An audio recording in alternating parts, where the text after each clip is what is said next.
Hello, my name is Carrie Brown and I am with the Central Mississippi Regional Library System. Today I'm going to be reading to you chapters 8, 9, and 10 of Magic Treehouse, Tigers at Twilight. Written by Mary Pope Osborne. Chapter 8, Wonder Dog. The huge tiger limped closer and closer to Jack and Annie. Jack clapped his hands. "We come in peace," he shouted. But the tiger didn't turn away. His eyes blazed, his lip curled. "Arf, arf!" Teddy barked fiercely at Annie. "Teddy says run and hide," said Annie. She grabbed Jack's hand and pulled him over to the bank. "Wait, what about Teddy?" he cried. "Don't worry," Annie said. She pulled Jack down behind the black rock. "What about Teddy?" Jack asked again. "He's okay, he told me," said Annie. Jack heard Teddy's barks turn to fierce growls. "Arf, arf, rrr, rrr." The growls grew louder and louder. "That doesn't sound like Teddy," said Jack. Then suddenly there was a silence, a strange silence. "Teddy?" Annie asked. Now she sounded worried. Annie raised her head. She and Jack both peered over the rock. Teddy stood tall and brave in the grass. The tiger was limping away. He disappeared between the trees. All the forest seemed to hold its breath, until Annie broke the silence. "Teddy, you're a wonder dog," she said. The langurs clapped and jumped up and down. "Arf, arf!" Teddy was just like a small scruffy dog again.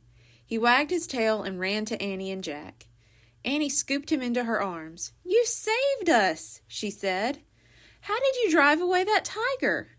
asked Jack, rubbing Teddy's head. "Did you turn into a wild dog?" Teddy just panted and licked them both. Jack pushed his glasses into place and looked back at the forest. "Well, I guess we won't be getting a thank you gift from that tiger," he said. Annie laughed. "I guess not," she said. "I wonder where our gift is." "And I wonder where the treehouse is," said Jack. Ka and Co chattered at Jack. Then they bounded down the bank, waving their arms. "They want us to follow them again," said Annie. "Come on." She and Jack grabbed their things off the rock. They hurried down the stream after the langurs. The water shimmered in the early light. Silver fish leapt into the air. Teddy bounded ahead with Ka and Co. Soon they disappeared around a bend. Jack and Annie followed them. When they went around the bend, they saw a man sitting cross-legged on a rock. The langurs sat close to him. The man's eyes were closed. He had long white hair and a long white beard. His skin was brown. He looked very peaceful. Chapter 9, The Hermit. Ka and Co smoothed the man's hair with their little paws and patted his cheeks gently. The man smiled and whispered to the langurs. His eyes stayed closed. Teddy walked up to the man and licked his hands. The man still didn't open his eyes, but he stroked Teddy's fur. "Knock, knock," Annie said softly. "Is someone there?" the man asked. He turned his face toward Jack and Annie. Now his eyes were open, but he did not seem to see them. Jack realized that the man was blind. "Hi, I'm Annie," said Annie. "And I'm Jack," said Jack. The blind man smiled. "Good," he said, nodding. "Would you like to visit with me?" "Sure," said Annie. She and Jack sat down next to the man. "Do you live in this forest?" Annie asked. "Yes," he said. "Are you a hermit?" Jack asked. "Yes," the blind man said. "What's a hermit?" asked Annie. "Hermits live far away from other people," said the blind man. "We like to be alone to think. I live in the forest so I can learn from nature." "How do you learn?" asked Jack. "I listen," said the blind man. "Listen to what?" asked Jack. "To the chatter of the monkeys, the rumble of the elephant, the roar of the tiger," said the man. "I have listened for so long, they have all begun to sound like one voice, the one great voice of the forest." "Did the voice tell you that a tiger got caught in a trap last night?" asked Annie.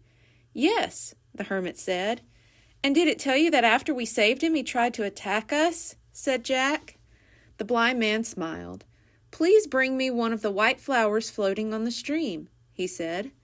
Jack wondered why the hermit was changing the subject, but Annie jumped up and hurried to the stream. She pulled at one of the large flowers. It came up, muddy root and all. She took it to the blind man. "Thank you," he said. The man touched the flower's large white petals and its dirty root. "This perfect lotus blossom grows from dark, thick mud," he said. "Its beauty cannot live without its ugliness. Do you understand?" "Yes," said Jack and Annie. "When you saved the tiger, you saved all of him," said the blind man. "You saved his graceful beauty and his fierce, savage nature. You cannot have one without the other." "Oh, right," said Jack.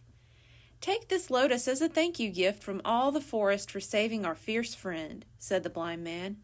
"Our world would not be complete without him." Annie took the gift from the hermit. "A gift from a forest far away," she said. "Arf, arf!" Teddy wagged his tail. The langurs clapped. "We can go home now," said Jack, "if we can just find the way." "Do not worry," said the blind man. "Your house in the trees is close by. The elephants walked in a large circle, so you are back at the place where you started." "Really?" said Jack. The blind man pointed to the sky. There was the magic treehouse high in a nearby tree. "Oh, great!" breathed Jack. "I told you not to worry," said Annie. She and Jack pulled on their socks and shoes and stood up. Before they left, Annie touched the hand of the blind man. "Thanks for everything," she said. The man held her hand for a moment. Then he took Jack's hand. Jack felt a wave of calm wash over him. "Thank you," he said to the blind man. Ka and Co chattered and held out their long arms. Jack and Annie hugged the two langurs. "We'll miss you," said Annie. "You are great tour guides," said Jack. "Goodbye." Then he and Annie took off for the magic treehouse with Teddy scampering after them. At the rope ladder, Jack put Teddy into his pack and climbed up. Annie carried the lotus blossom as she followed them. Inside the treehouse, Jack picked up the Pennsylvania book. But before he made a wish, he looked out the window with Annie. In the distance, they saw Saba and the other elephants bathing in the stream. They saw Ka and Co swinging on vines. They saw the tiger sunbathing in the grass, licking his sore leg. They saw tiny deer grazing. They saw bright birds in the trees. They saw the blind man sitting in front of his cave. He was smiling. Jack opened the book. He pointed to a picture of the Frog Creek woods. "I wish we could go home," he said. The treehouse started to spin. The wind started to blow. It blew harder and harder. Then everything was still. Absolutely still. Chapter 10. Who are you, really? Jack opened his eyes. Late afternoon sunlight shined into the treehouse. "Our third gift," said Annie. She put the lotus blossom beside the pocket watch from the Titanic and the eagle's feather from the Lakota Indians. "One more gift," she said to Teddy, "and you'll be free from your spell." The dog licked her hand. "Hey, tell me this," said Jack. "How did you know Teddy wanted us to hide behind that rock?" Annie shrugged. "I just knew," she said. "I think I saw it in his eyes." "You did?" Jack looked into Teddy's eyes. The little dog tilted his head and stared back at Jack. Teddy's eyes twinkled as if they held many secrets. "Who are you really?" whispered Jack. Teddy just smiled a doggy smile and wagged his tail. "Come for us again soon," said Annie. "Okay?" Teddy sneezed as if to say, "Of course." Jack grabbed his pack, then he and Annie climbed down the rope ladder. When they stood on the ground, they looked up. A little black nose was poking out the treehouse window. "Bye," they called. "Arf, arf!" Jack and Annie took off between the trees. Birds sang in the twilight. Squirrels scampered playfully through the leaves.